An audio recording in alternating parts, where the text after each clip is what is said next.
Welcome to Identity Unboxed, where we provide mentorship and promote representation for Black professionals in the advancement of the Black community. We are seeking guidance from exceptional Black leaders, scholars, and professionals with expertise in their respective fields. We hope to foster a space that promotes authenticity, inclusivity, and restoration for our listeners while exploring the intersection of our personal and professional lives. This project is a culmination of our lived experiences as young Black professionals to transform our life trajectories, to overcome adversity, and reach triumph.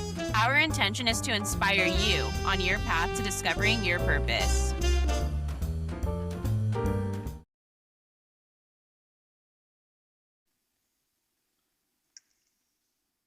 Great. Well, welcome, Michelle. We are so grateful to have you on Season 3 of Identity Unboxed. You are currently the Associate Dean for Inclusion and Diversity at the Foster School of Business. You're also adjunct faculty at the University of Washington and a former Vice President and Senior Vice President at Seattle Metropolitan Credit Union.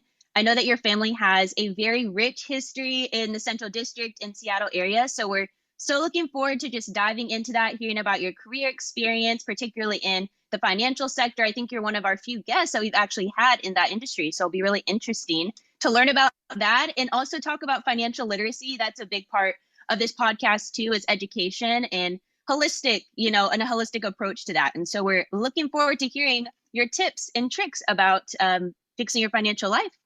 But yeah, moving forward into our questions. As I mentioned earlier, your family has a rich legacy in Seattle and the Central District, spanning all the way back to 1968, when your parents, along with community members, opened Washington's first minority-owned bank, Liberty Bank. Can you share the significance of how this legacy has informed your personal and professional life, as well as elaborate on your family's influential motto of lifting as we climb? Certainly. Well, good morning. I am honored to be here, and it's always amazing to talk about something that I was a part of so long ago. But I want to say that my family's history actually started in the 30s, amazingly enough, when my paternal grandfather came. The story is, I'm going to say, the story is that he came out here in the late 30s, and I want to say Western Union wired. Uh, my dad and mom at the well, I wasn't born, but my dad and mom at the time to say the streets out here are paved with gold, meaning that a person of color um, could make something of themselves here in Washington State. And so my parents came out here in 1941 for the war, bringing my big sister. And my father and his lodge brothers started Sentinel Credit Union in the late 40s.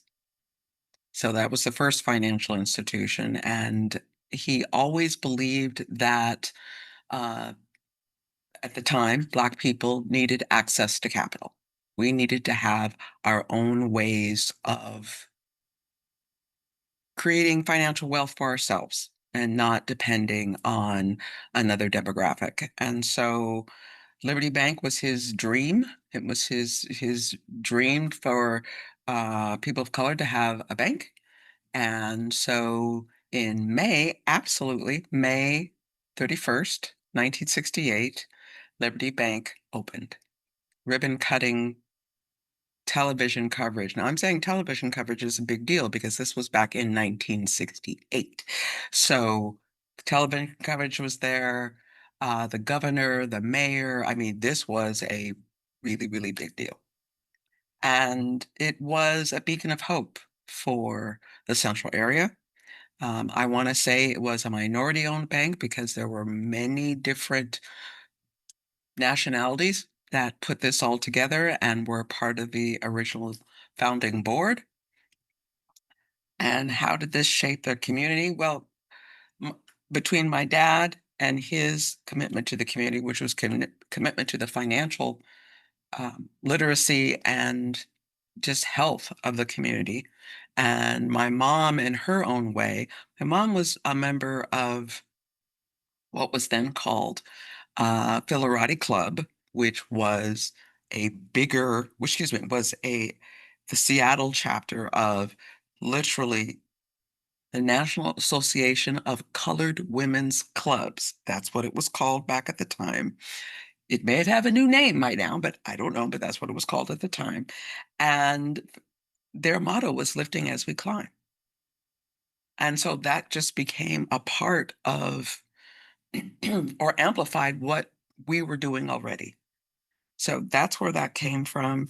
And that's what my family has done.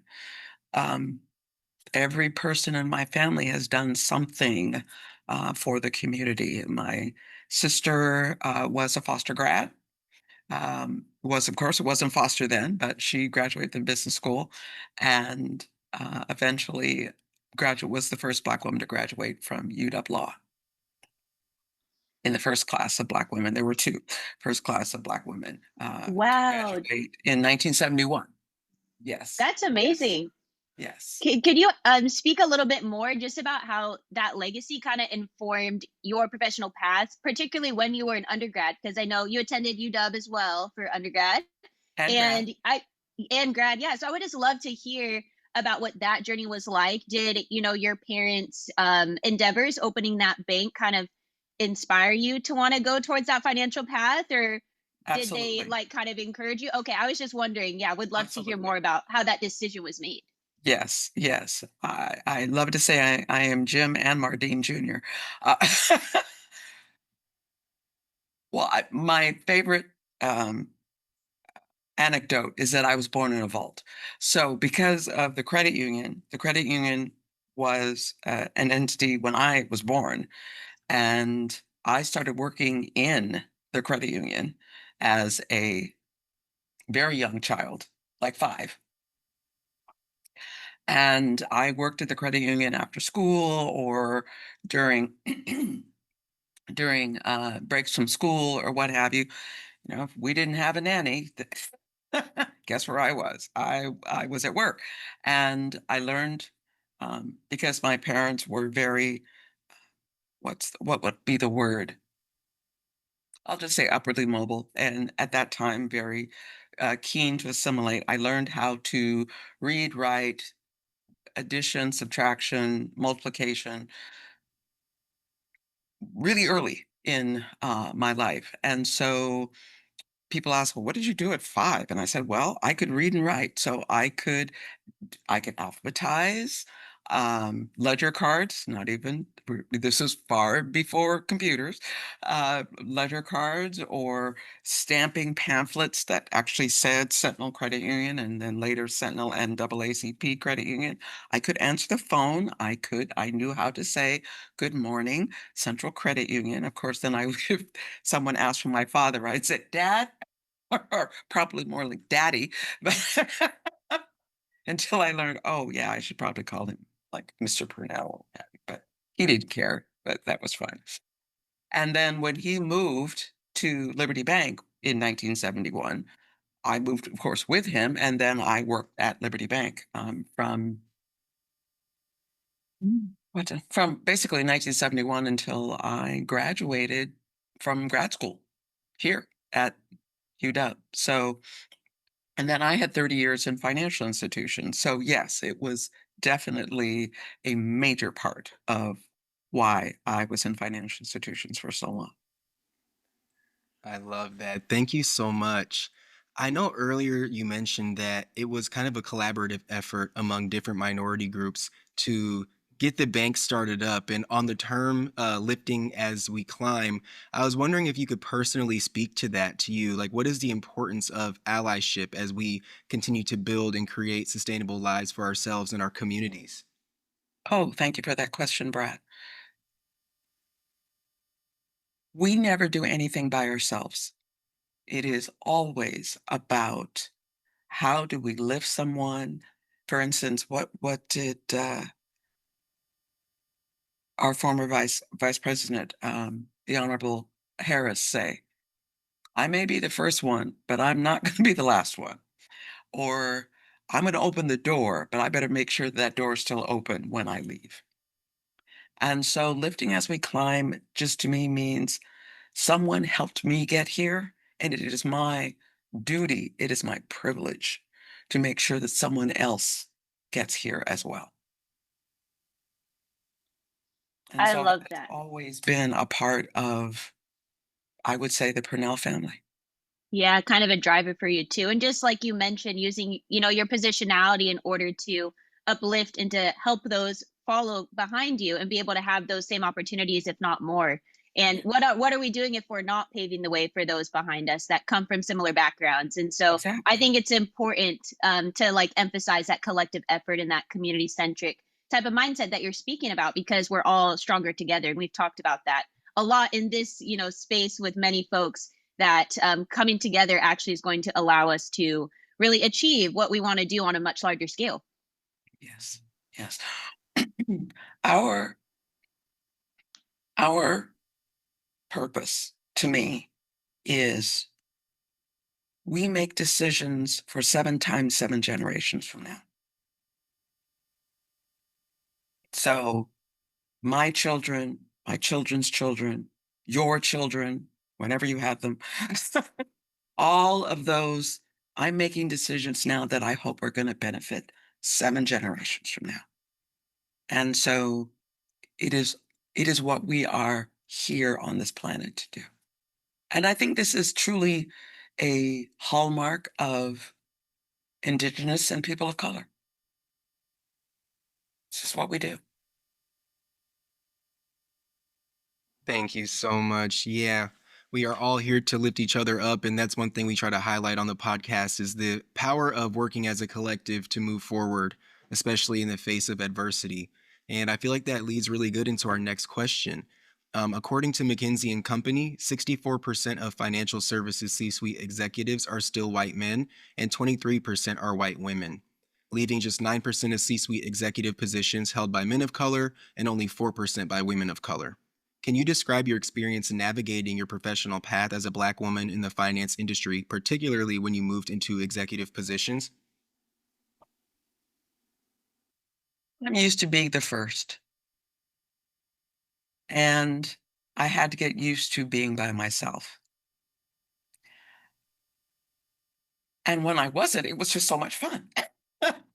Oh my, someone to talk to. This is great. If you're going to be a leader, you have to be willing to be one of the firsts, if not the first, because that's the only way you can lift as you climb. And so my family has been a family of firsts. Credit unions, for-profit banks, UW Law, Swedish Hospital. I mean, this is what we do. And I don't want to say that in a haughty way. I'm just saying it in a purposeful way. And in being an executive, as well as experiencing discrimination as well, I had to learn, and it took me a long time, which I hope it will not take you to a long time, is there are times when people have an issue with you because you're good, because you do excellent work, not because you're making mistakes. I'm sure you have felt that already. But I just want to encourage you to keep going and encouraging our listeners to keep being excellent. People will get jealous of you because you're excellent. People might even not want to work with you because you're raising the bar of what it takes to be in your role. Do it anyway, because that's how you're on the right side of history. That really resonates with me so much, particularly when you mentioned just forging the way and having to really embody what it means to be a leader. You have to be audacious, especially when you are the only in the room. And I was hoping you'd be able to elaborate a little bit more on some of those instances you mentioned, like when you did experience discrimination, if you're comfortable, how did you build mental fortitude to kind of help you overcome some of those situations? I can imagine that would be really daunting, especially being in such like a high pressure situation. You're in a visible role, like you have to show up and always be on. And I know you've spoken about that too. Like people are noticing what you're doing all the time when you are an executive. You know, they have an opinion about the decisions you're making or even just how you show up in the space. So would you be able just to speak to that, like some of those strategies? Sure. Thanks. Number one, my family. They're my board of directors. Dear, dear friends who are also my board of directors, who know the good, the bad, and the ugly about me. And when I would question myself or my abilities, or I was asked to leave, that's happened to me as well. And just feeling I was totally on my shield, having those people in your life that are willing to tell you the truth. The truth that, no, you're going to get up. You can lie down for a little bit, but you're going to get up and you're going to show them anyway. That's one. Certainly my faith. Uh, what I remember hearing, or excuse me, reading about when Condoleezza Rice was Secretary of State. And she admitted in between meetings, in between whatever she was doing, she was praying. And sometimes it's just help. I don't have any beautiful words. It's just help me through this. And so that built up my confidence that number one, I was going to make it. Number two, I needed to make it for not only myself, but the people behind me. And number three, that I can't stop people from being jealous or envious or whatever. All I can do is be the best person I know how to be. And then I have to leave it alone. So now at my tender age, I'm just like, hey, this is who I am. You can take me, you can leave me. It's okay. You want somebody else? Okay, fine. But that doesn't take away who I am, what I'm here to do, what my calling is. And my calling is for people to belong, to feel that they belong. And especially here at the University of Washington with students and faculty and staff, I want all flavors of melanin to feel that they belong. And for the students, if nothing else, they belong to me. I love to say that my nickname here is Auntie Dean. I'm Auntie Dean because our students, and dare I say everyone, but our students especially, and our staff, people need to feel that they're in relationship. That a student, if they have a question, it's not just you answer the question, but they want to know that you're going to be there when they ask that question again, and that you're going to be there for them, and you're going to treat them respectfully, and you're going to love them like you were an auntie or an uncle. That's what I do. And why do I do that? Because I've had people in my life that have done that for me. I love that. Auntie Dean. I'm gonna remember that. I I'm love Auntie that. Dean. There you go. I was wondering, you spoke a lot about, people who may be jealous or envious for those who are forging their path, excelling in the workplace or in their respective field. And that's something that we encounter a lot. And I was wondering if you had advice for young Black professionals or young and upcoming professionals in general who have energy and are ready to raise the bar, but come into these institutions and realize that people like the bar where it's at and they don't want to move it and they want to maintain the status quo.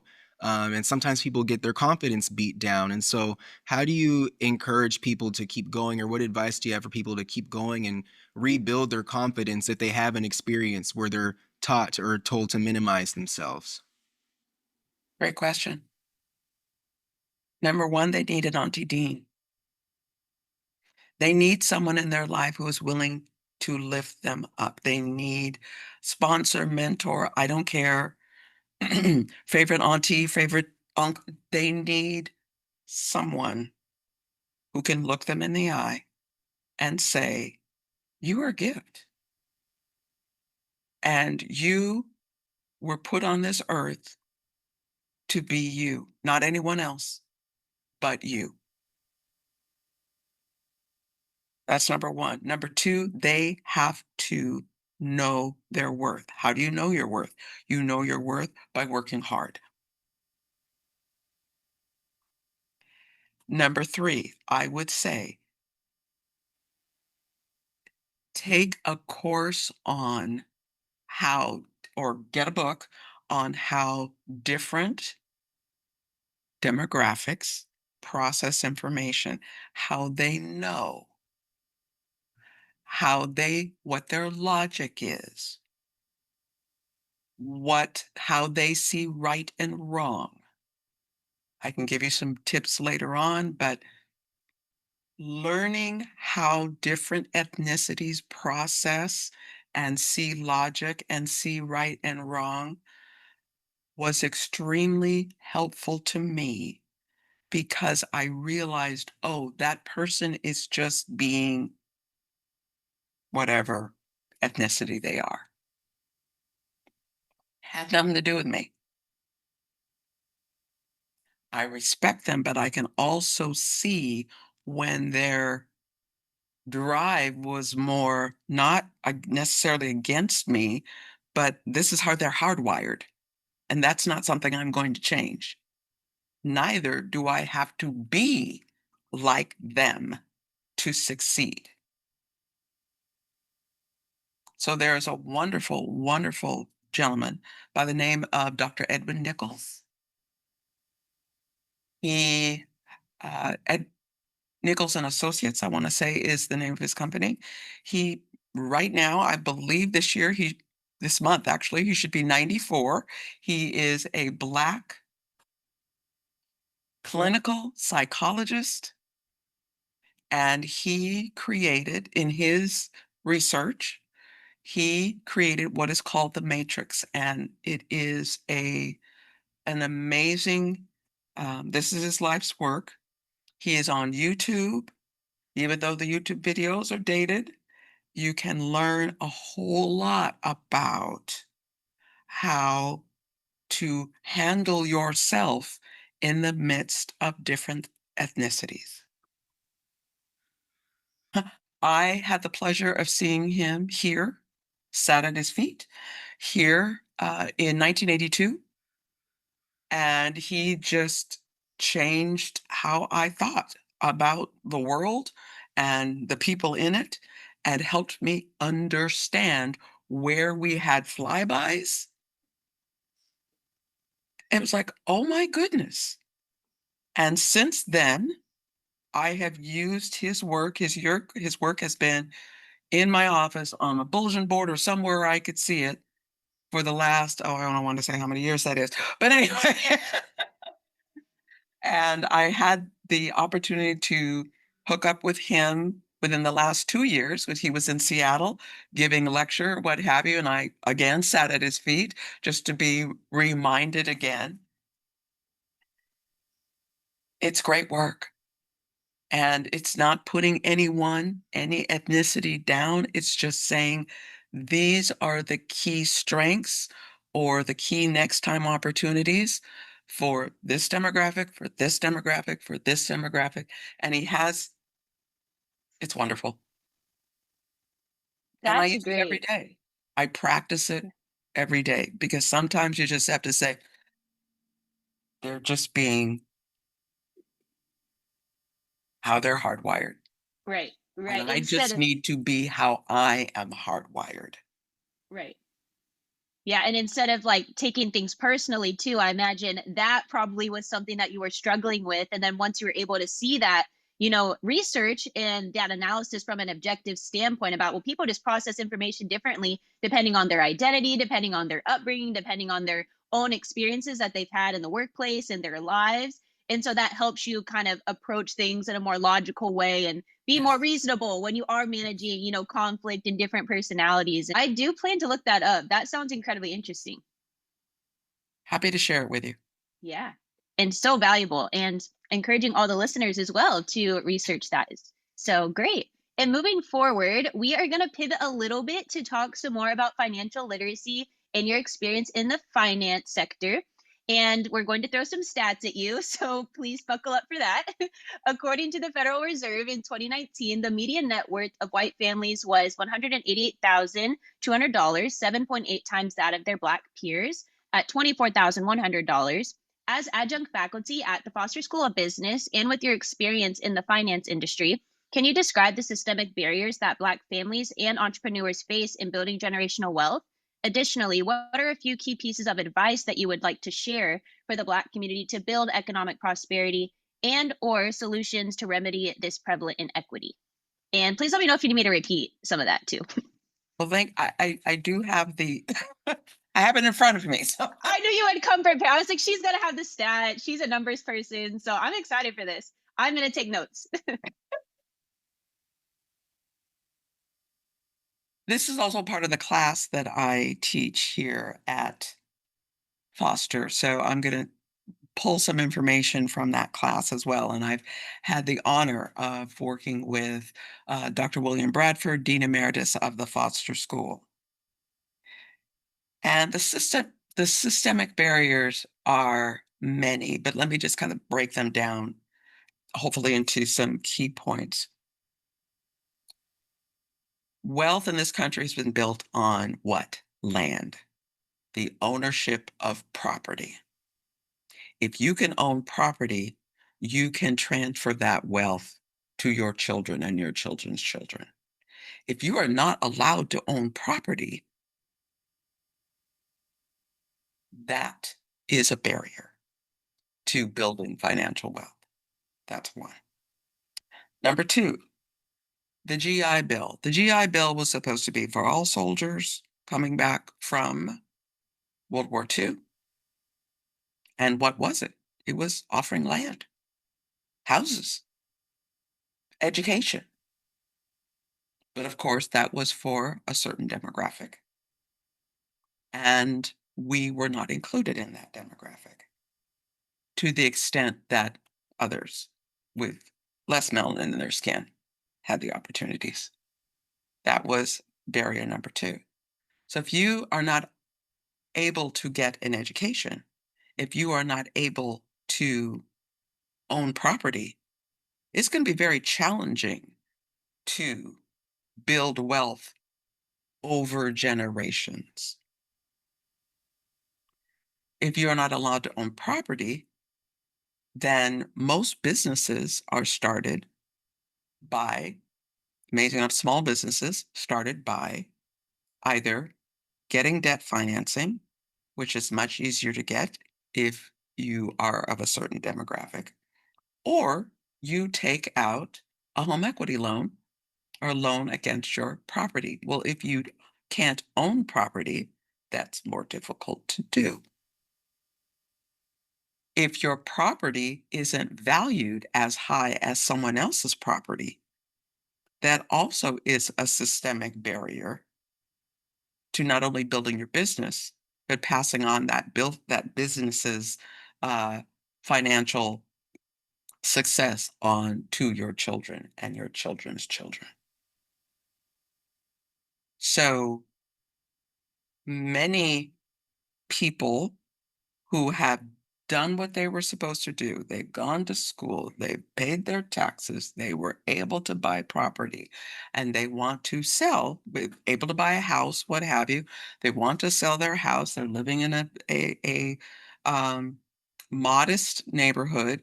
And then why is their house valued so much less than their neighbors, even though they might have put the same amount or even more into um, creating better amenities for the house. Hmm, isn't that interesting? There have been articles on this. Lastly, I will say in another systemic barrier is a study that Dr. Bradford researched, and it's actually just launched earlier this year about, to this day, he and his research team looked from, I want to say it was 2002 through 2023, of financial institutions who were still charging people of color more interest than our white identified brothers and sisters. So if you're having to pay more interest, that's less money that's going toward your business to make your business successful so that then you can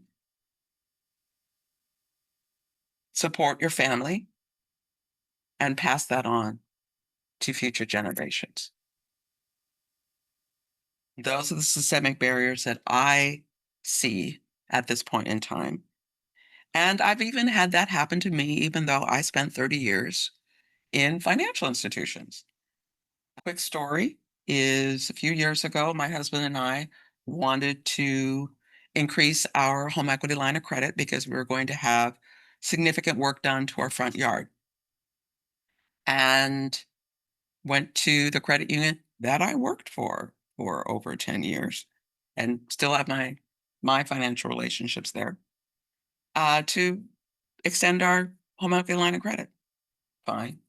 Sure, Michelle, gotta do this. We're gonna have a new appraisal, da da da. Fine. Okay, fine. Person came and they look all over your house and make judgments and what have you. And this person decided that we had our basically very, very large bay windows in our bedroom. And that because they didn't have a certain kind of safety feature, that the loan wasn't going to be granted. And I just looked at him. Now, this house has been appraised with the same windows for, I've lived in my house for 27 years. I've refinanced it more than once.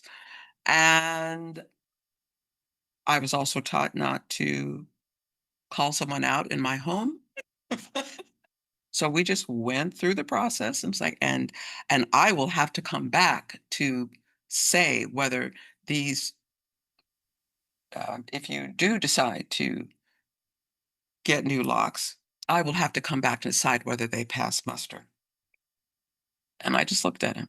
I said, "Oh, okay, fine. Thank you very much." Got him out of my house, immediately called the credit union and said, "Help me understand." And the person on the other end of the phone who I had worked with said, "Oh, Michelle, I'm so sorry. No, no, no. Your loan was approved. What? Your loan was approved when you called. When you called the first time. There's no, They forgot who you were, clearly. well, what I never realized that another systemic barrier were appraisers. Yep. I've heard about that. And I've heard about, I think you mentioned this earlier about folks having to like redesign their homes to have their homes appraised at equal values to other folks in the neighborhood that don't happen to be part of the Black community. And they I take down some of those like cultural decorations to be able to get I those didn't do appraisals. that. I Yeah. did not do that. Yeah. And we shouldn't However, have to. I was like, I'd never realized, or I had not experienced that an appraiser could tell me or should tell me whether my loan was approved. Appraiser doesn't work. An appraiser is a contractor for a financial institution. They do not work for the financial institution. They do not make decisions of whether a loan is approved or not.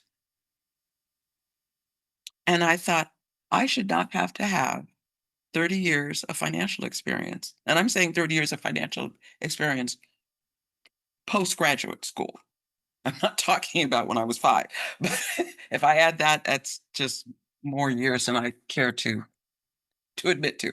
Anyway, and I said, that person is not welcome in my house.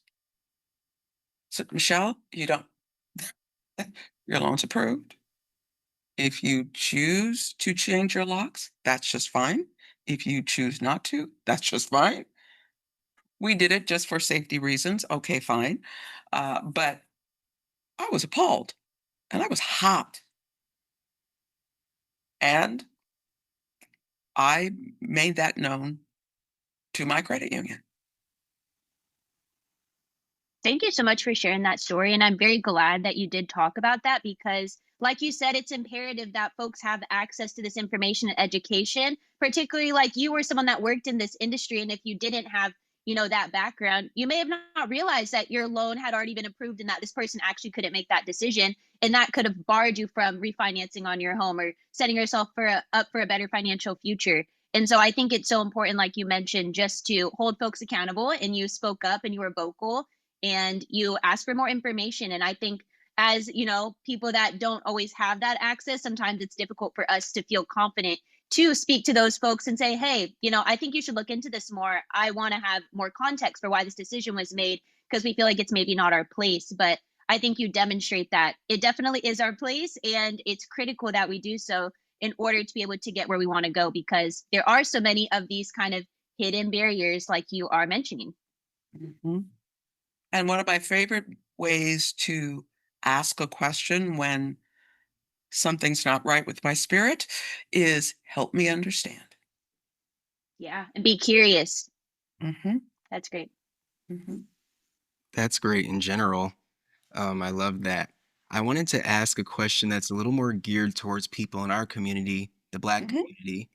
I have talked to people who are homeowners and who have been able to get past a lot of adversity and systemic barriers to reach better financial positions in their personal lives.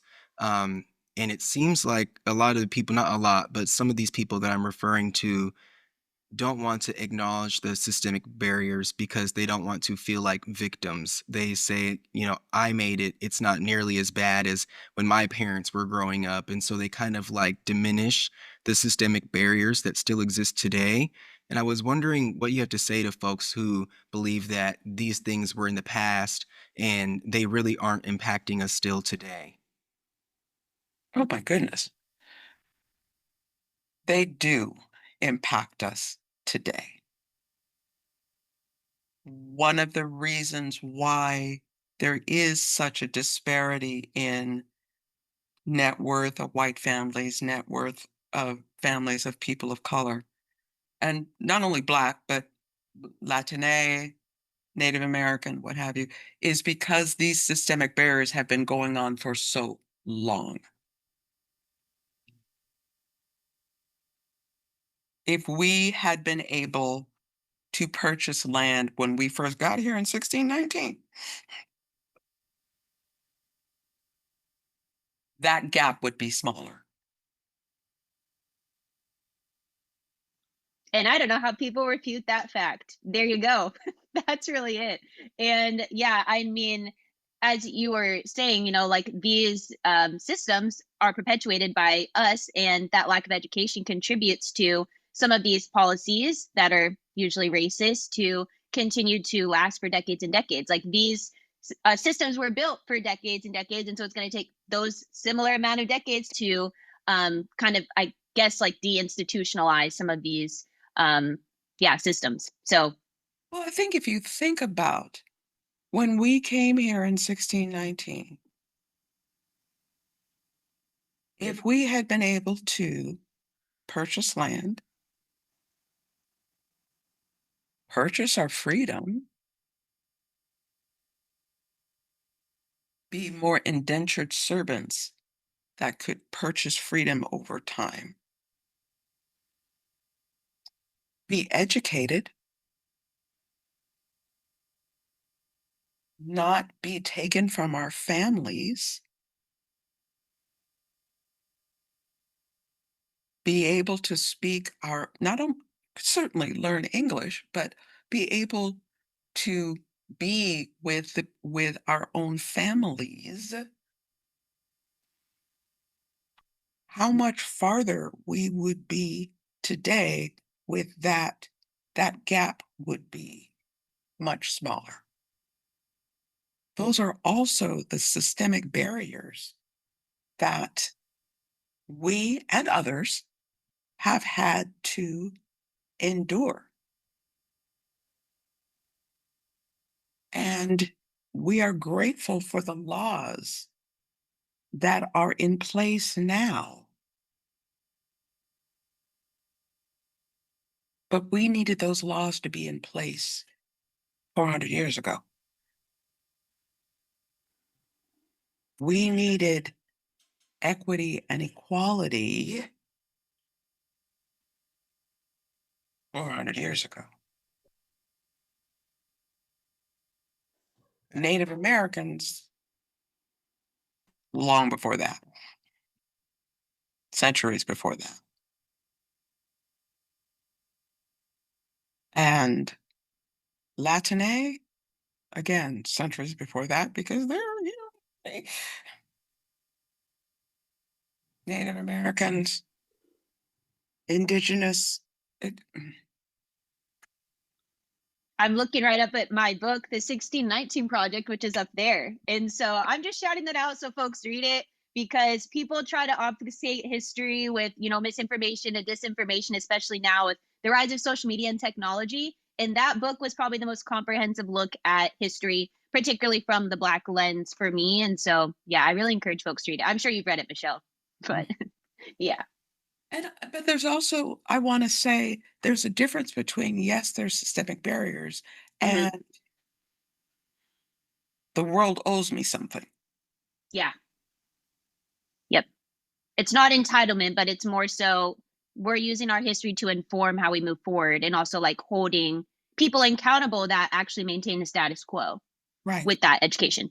And I have to hold myself accountable. Yeah. The person I really need to hold accountable is me. Hmm. Absolutely. And I feel like speaking to that, there's a difference between being a victim of something and having a victim mentality. You can acknowledge that you have been harmed by something or that your lineage has been harmed by something, but it's the mindset in which you choose to continue to operate in. Are you going to let it defeat you? Are you going to lay down? Or are you going to say, this has been unfair? We have been unfairly treated and we're going to do something to fix it and move our community forward, which is what I feel like your family did with starting the bank and all the impact that you've made in our community. Yes. And I also think if I can, I know I'm going to repeat some things that Tiana's heard before, but it's also about, do you believe in abundance or do you believe in scarcity? This country, people born and raised in this country have been taught to believe in scarcity. Therefore, you have to bite and claw and scratch and scream and what have you to get anything that you want. But the universe is abundant. We live in an abundant universe. It expands every breath we breathe. The universe is bigger now than when we got on this podcast. It's bigger now than it was when we got out this morning. So, how could there be a fixed pie? But the lie is that everything is scarce. I'm not saying we waste, please don't hear that. But the fact of the matter is, when you scarcity is a language, and we know it very, very well. We are bombarded with it every day, every time whether it's media, social media, it is about scarcity.